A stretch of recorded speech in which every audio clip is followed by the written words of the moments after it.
Morning, everyone. My name is Jorge Méndez, and I'm part of the teacher training department at London School of Languages in San Sebastián, Spain. Today, we will be talking about the benefits of classroom research, which is something we have been carrying out over the past 2 years at London School of Languages, and it has really yielded very interesting results. And this session is a way like to reflect upon this topic of classroom conducting classroom research and being able to implement it in your own school with your own students. Okay, so uh, let's go over what this webinar will entail. We're going to start talking a little bit of why or the reasons behind implementing classroom research program.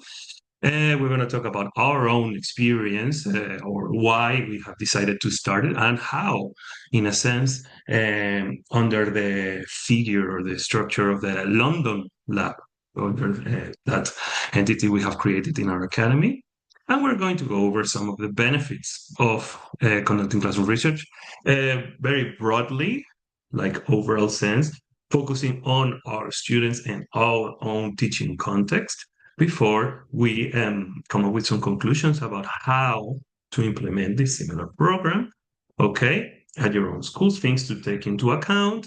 Again, very briefly, and going over these principles behind research that you could implement um, in your own classroom. We have this tendency of imagining research as this complex and abstract concept, whereas we could implement it in a way in our own class and being able to, which is basically why we do it, take action points, which in the end, if we are doing it right and taking into account our students' situations, will lead to key action points or key measures that we could take for them in the end to improve.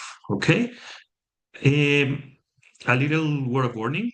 Today, we're not going to be discussing any of the results we have obtained yet in London School of Languages, but we're going to analyze some proposals our own teachers during our CPD, Continuous Professional Development Program, have been able um, to come up with, which are quite interesting, okay? And hopefully draw conclusions on the matter. Okay. So why is it necessary or useful to implement a classroom research program? I'll give you a couple of minutes to think about it. You can pause the video now. Okay. So let's start for some of the reasons that we could do it. Okay. So this is a key thing of this whole research program encouragement webinar. It's taking into account our classroom context, okay? Taking into account who our students are and what they struggle in, or what areas do they struggle in, so we can take measures and being able to address these things, okay?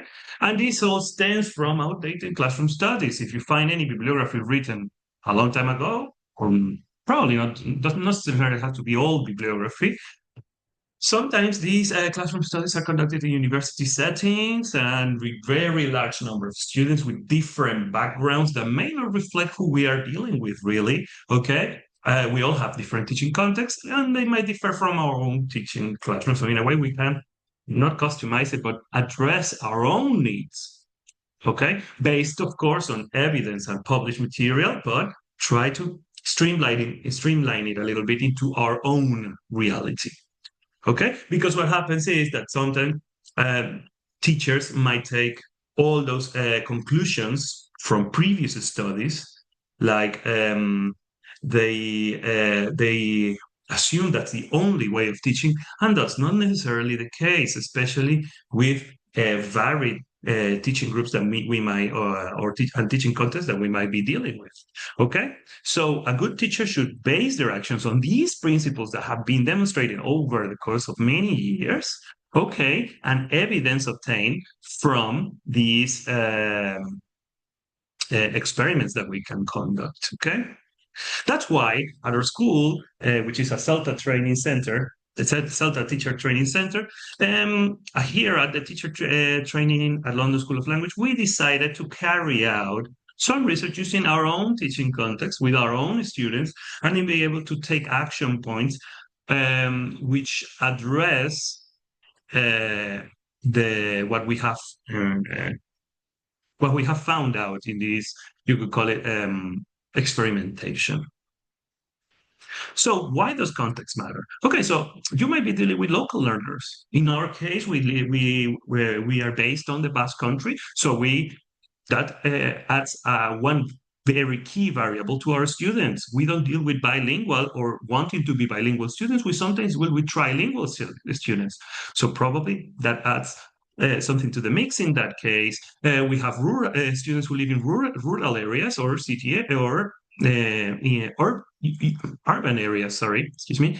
Um, so that adds many factors that might influence the way our students speak. And here in the Basque Country, it is obligatory for students to learn Spanish and Basque, and so English would be like their third exposed language. Okay. Challenges in the areas we live here, where we live, for example, we live in an area heavily influenced by exams, official exams, and these sometimes later our class, our exam preparation lessons, so our needs, our students' needs will reflect that. Okay. We also have, for example, we could also do it with the company English classes, okay, that we also deal with, and we could experiment with them as well. And the local breakthroughs, as I mentioned, okay, once you find like your group of students is able to achieve one goal that they were struggling with, or for example, the clearest example are the obtention of a certificate or passing one very complicated exam, will also influence our student wants and needs, okay, which goes hand in hand with the academic uh, profile of our class, okay. Yeah, so that's why I mentioned like sometimes with exam results we can conduct kind of like a needs analysis, which is in our case we do it with all of our teaching core um, experiences. We have teachers who have been here for a long time preparing exams, so they have been able to evidence how where our students struggle, and for new teachers to also find out about this as well, and being able to take actions together, dealing with our students' needs in this case. Okay, so this is very key. Okay, so in a sense, we already have like the raw material we could be working with. Okay, in our case, it's our teacher's experience, but you could also do results analysis of exams, and from that, being able to implement measures. Okay, see where things are failing, where students are struggling with, and where students could improve. Okay. So, with all this in mind, with all this experience, with all this knowledge about exams, with all these context that I more or less have introduced very briefly, and just the tip of the iceberg, the London Lab was born, our separate department within London School, and we have been working with that over the past, like I said, 2 years, and hopefully we'll be able to conduct many more experiments in the future and being able to at least address our action points to our students' needs and the results we have obtained. So with this in mind, we decided that we could come up, we already have like many hypotheses which on which we could experiment, obtaining data, reflect on it, and the key thing of all these measures is to take action points when necessary. We could also evidence a strength that we didn't know students have, and highlight it, okay? Give credit where credit is due, and work on areas that need more or far areas on which to work with, okay? So let's talk a little bit about the benefits of conducting research in the classroom. Okay, we're going to start with that. Our teachers will think more analytically. They will pay more attention to variables, and in order for them to improve performance in the future. Okay, we analyze what we have obtained over the years. We don't. That's why we conduct. Last year was up to 3 London Lab sessions in which students, teachers will come up with these variables and these hypotheses, and you'd be surprised how amazing these measurements and ideas come up while working together. Students can notice. You don't need to tell them that they're being experimented, but afterwards you could tell, hey, this is result we obtained, and they notice their own learning progress. They get involved and increase interest in what they're doing. Okay, and These sparks help learners in the end understand how they can improve. To give you an example, underlining, telling them that, okay, we have seen that if students underline this word or that word or whatever, going to enter in more details, because that would be spoiling our future webinars and sessions. You could tell them, hey, we have proof that if you underline, your results will improve. Or the other way around, you don't need to underline in this part because it's not necessary and it hasn't affected results. So it's another tool for telling students reflect on techniques of how to do exercises, and this sparks their curiosity. Uh, Results will be meaningful, and I go and it's like going back all the way to that teaching context because these results will be more relevant to our students' actual situations. Okay. With the number of students that we have and their background, which is more or less similar. This is an advantage of teaching in only one place and in this case, monolingual lessons, okay, and not multicultural lessons. Well, there's certain degrees of multiculturalism, but it's not our the key factor in our lessons, okay. Also, we teach in general terms, we teach in single level classes. We don't teach multilingual lessons, so that's part of our context. We normally teach teenagers, and young learners. We don't teach that many adult lessons. Okay, so that's part of that context, and that result obtained will streamline what we're doing to our type of students, teenage students from the Basque Country, for example. Okay. And of course, they're more meaningful because those numbers have a face behind. You know who you're testing and you know the results they're obtaining and you know how they perform. Okay. So it will be more relatable and the action points will be more meaningful too. Okay. It will also unite our staff room because teachers will have shared goals and discovering these things together is very enriching. And you will be surprised how close students will teachers will be to each other once they find this goal together, and sometimes may when this hypothesis is verified or the other way around, okay, because in the end our intention is for our learners to improve, and this is another tool in the end for this for to achieve this, okay. We will understand our learnings more, their capacity and limitation. Okay, this might emerge from this experimentation. Okay, and will make our teachers empathize. Okay, more with their students. If you tell them, "Hey, do this way. This listening, you should do take notes, or this writing task." You should brainstorm first, or you should do a mind map before carrying out the writing because that improves. We have seen it through experimentation if you have the time to carry out these types of experiments. And it will increase motivation and renew this purpose, okay, of us being able to develop these key and targeted action points that can be used on a regular basis in the classroom. Of course, I'm basing a lot my experience in exam classes, but it's a wide spectrum with that you could test and verify, okay? So I want you to think a little bit, all right, with all this in mind, about this question. What truth about your teaching have you always wanted evidence for? Okay, so I know that while delivering this webinar, I have come up with a lot of ideas, but you can come up with your own, okay? And you are able to test these variables as well. So how to go about it? How are we going to implement a similar research program? Okay, so there are many more factors to take into account compared to the ones I'm going to go over in a second. It's not the same to conduct a very controlled experiment and obtain results from it. Okay, for example, off the top of my head, conducting an experiment with one reading task or one writing task with various degrees of complexity. So you must always have variables that can be controlled. So this experiment or this research program is not affected by that. Okay?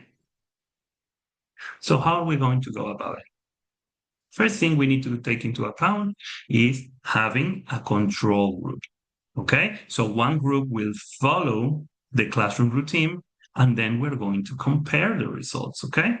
Now, this is easier said than done because it's very difficult to control so many variables in an experiment. But to give you an example, it has to be carried out in the same room all the time, ideally under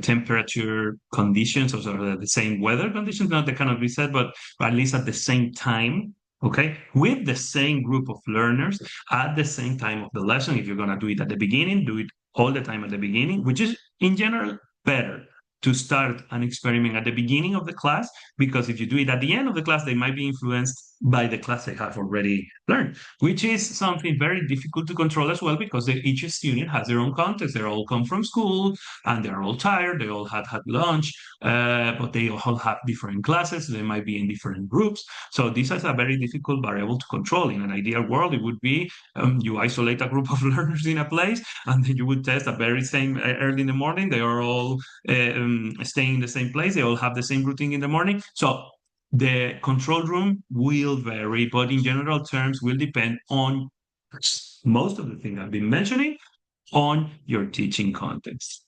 So those are the things you need to take into account in this regard. If you're going to if you're going to do, for example, a class in which one idea that pops into, that I can come up with is, for example, in a company conversation class, you could do one experimental session in speaking about a relatable topic to the learners. And for example, you could, in order to control it, keeping both topics relatable. And in one of them, you give feedback at the end of the class, and the other one, you don't. It's very difficult to test the outcome afterwards. Maybe you could test them afterwards. So these are the things that you need to take into account. But again, control groups are very, you need to have a very clear hypothesis for control groups and try to limit the influence of external variables as much as you can. So doing the test at the same time, the same day. For example, if you do Monday, Wednesday, try to do it one Monday and the following Monday too, to try to mimic the routine as much as possible. Okay, because what happens is, if you don't do this, it will be just doing like any other classroom exercise, and maybe results won't be as useful nor valid. Okay. I just mentioned one area that could impact student performance. Speaking for fluency could be a part that could be tested or experimented on, but it will depend on teaching points that matter and agree to them. Okay, and you need to focus and come up with these ideas as a team of teachers. That's why experience is so important in this case. We usually reach a consensus based on insights provided by our teaching. Okay, and then we decide to investigate the area. Also, one other thing that you could another idea that you could come up with, areas that are usually not developed enough throughout the course book. Maybe we could say, if it's a real weakness. Off the top of my head, I can think of phonology could be an interesting area that could be experimented on. Okay, and we'll see some ideas later on, and that could be addressed in this way. Data must be recorded clearly. Simple and consistent tools such as Excel sheets will suffice.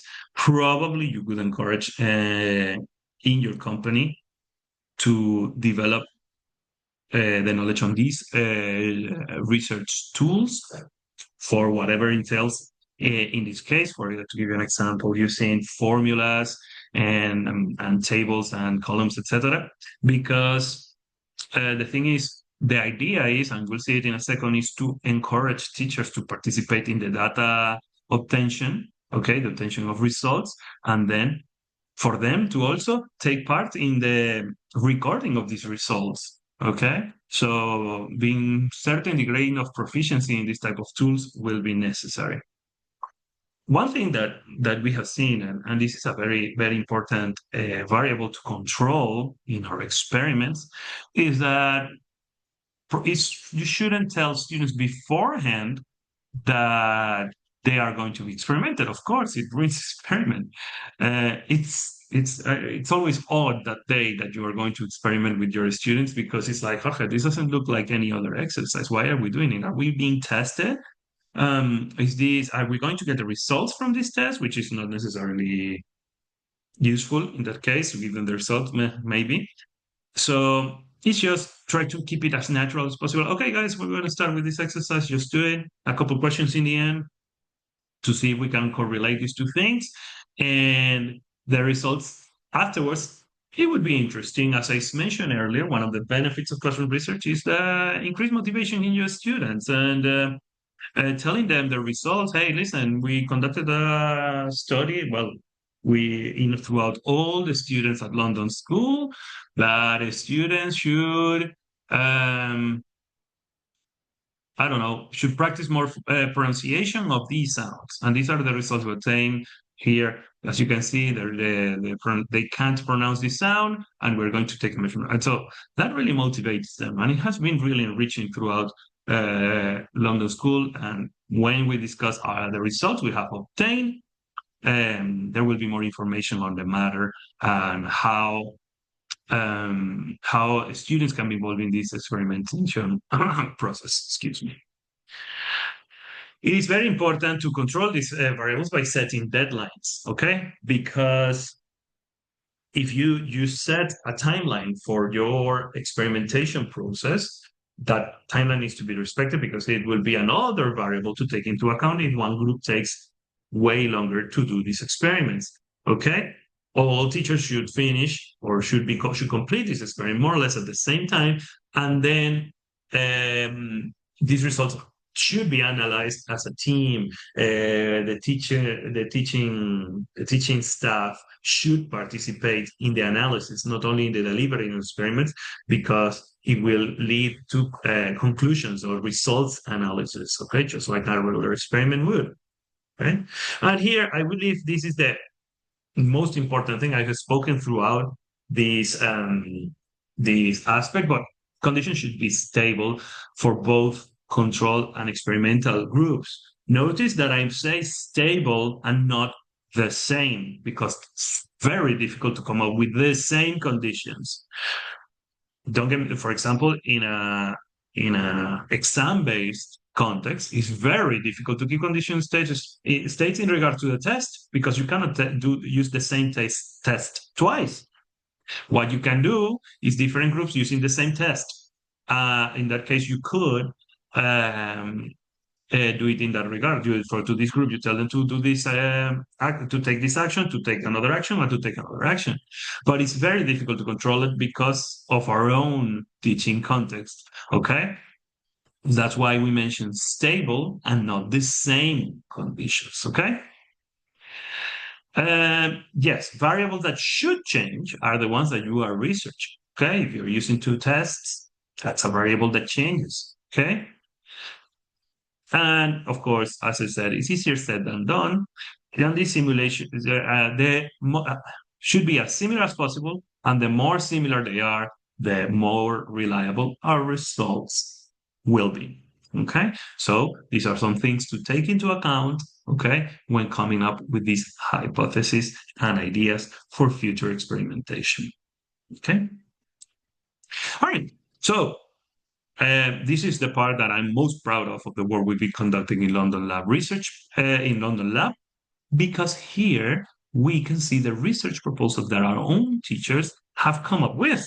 Okay, so the first one that we're going to discuss is the classic one. Classic one. We've been mentioning this ever since we started with London Lab. The effect of underlining keywords in reading tasks. Okay, does it affect? Does it not affect? Probably does, probably doesn't. Depends on the task. What task are you referring to? Are we reading for specific information? Are we reading for gist? Are we reading for detail, etc.?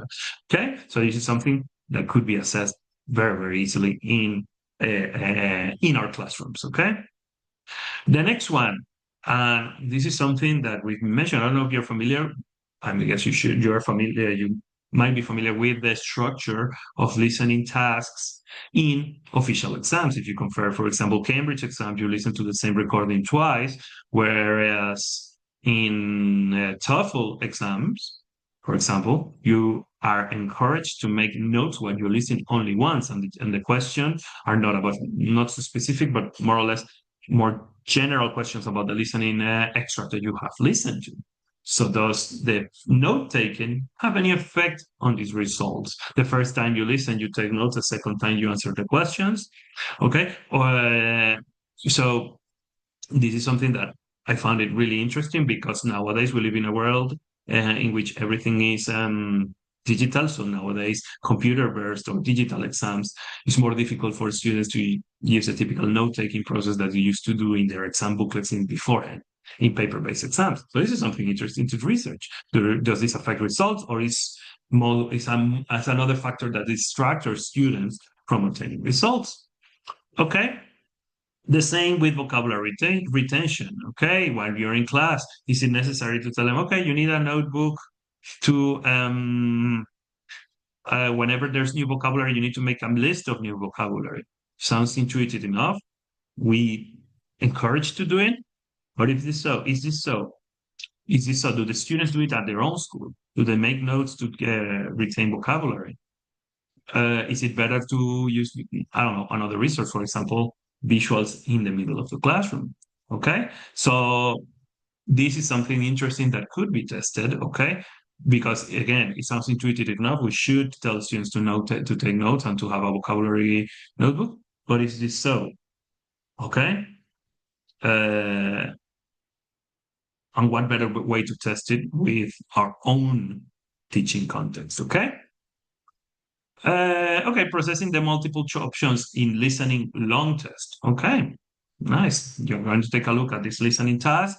How is the process that students are implementing? Are they underlining what's going on in the heads? Are they looking for specific information? They're just finding out what the answer is. They just wait for the listening to finish and then answer the question, or they listen to them as soon as they listen for the answer.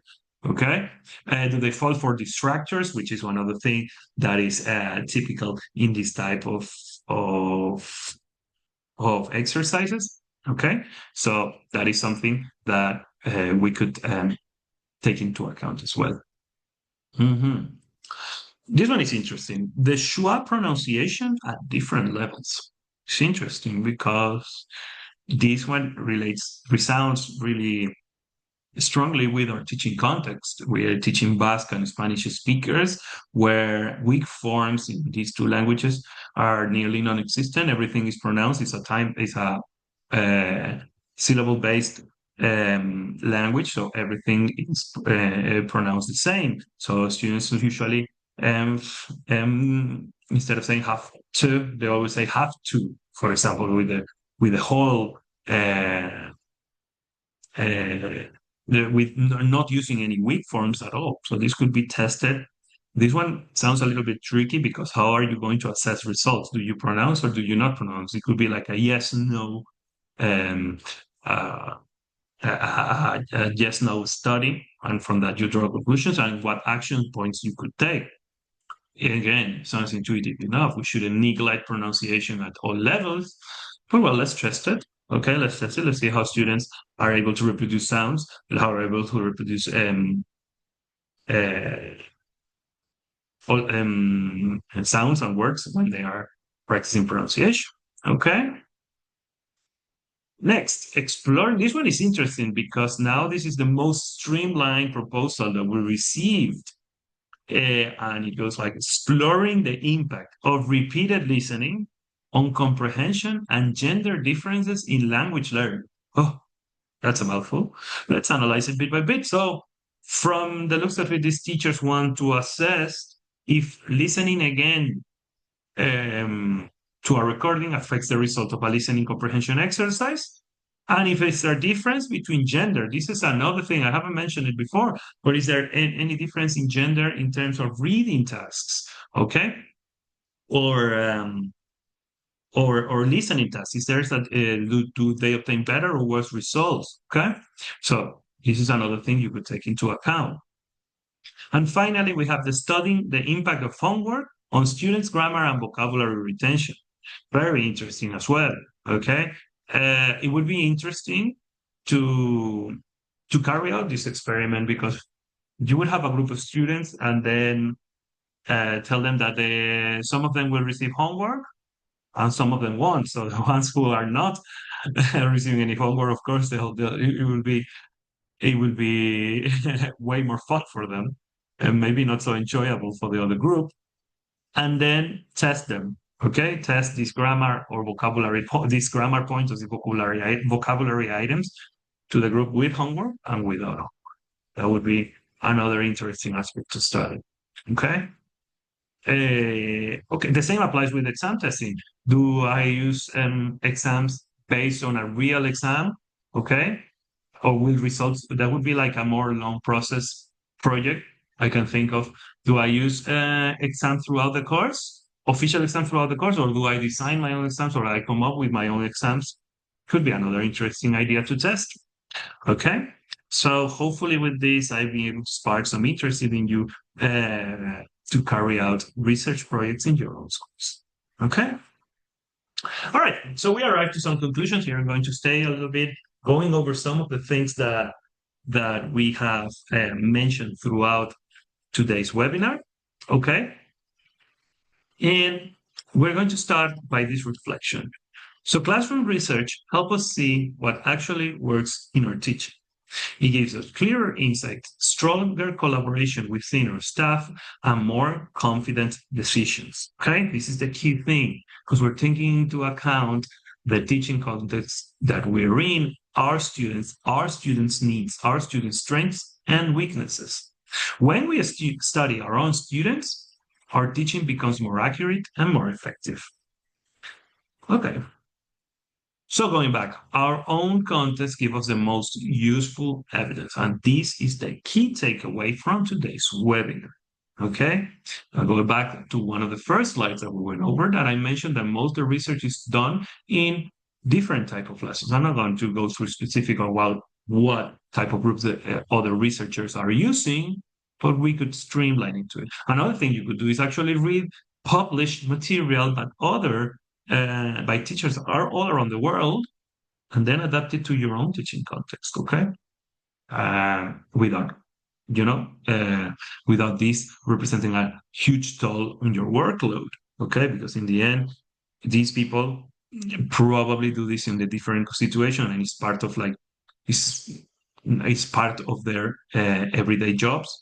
In our case, probably our context limits us in that way that we don't have that many resources available to come up with a huge experimental project. But think about the little things. Think about the small things you can do or the small things you can test and assess for our learners to improve. Okay.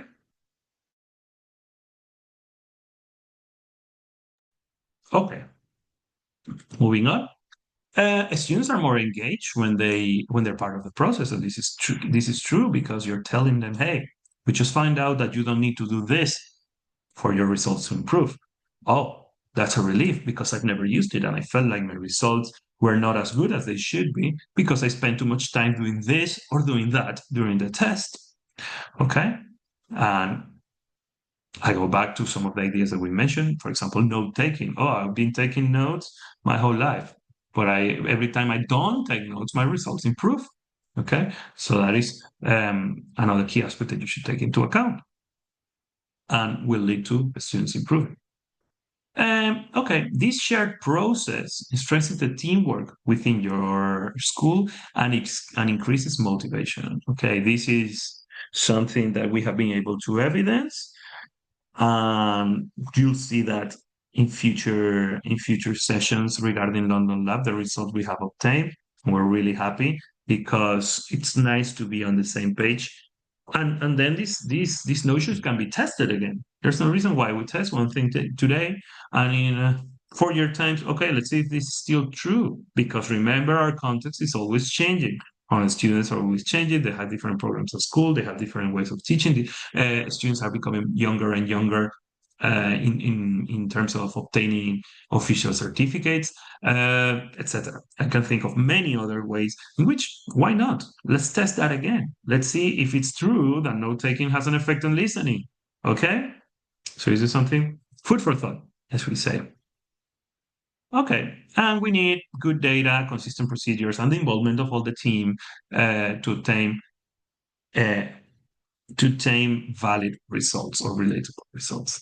Okay, so the real value comes from, in the end, why are we testing all of these things? Because I want to know if what we're doing works, and I'm going to take an action point in my classroom for students to be able to improve their marks and results.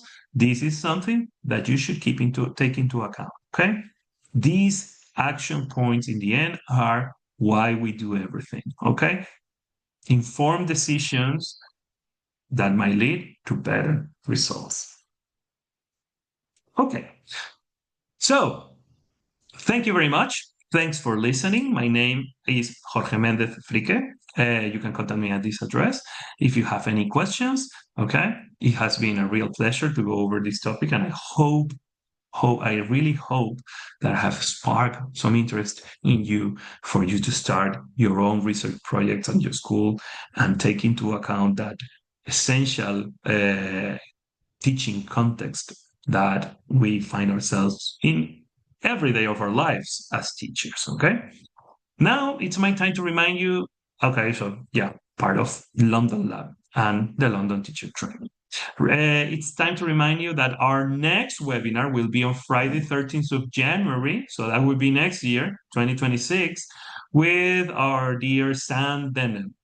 Why pronunciation matters. So please go ahead and register at londonschoolonline.com or write to us at London School TT. Follow us, by the way, if you're able. Again, thank you very much. My name is Jorge Méndez Frique, and well, I hope I'll see you next time, and I hope you learned something new from today's webinar. Bye-bye.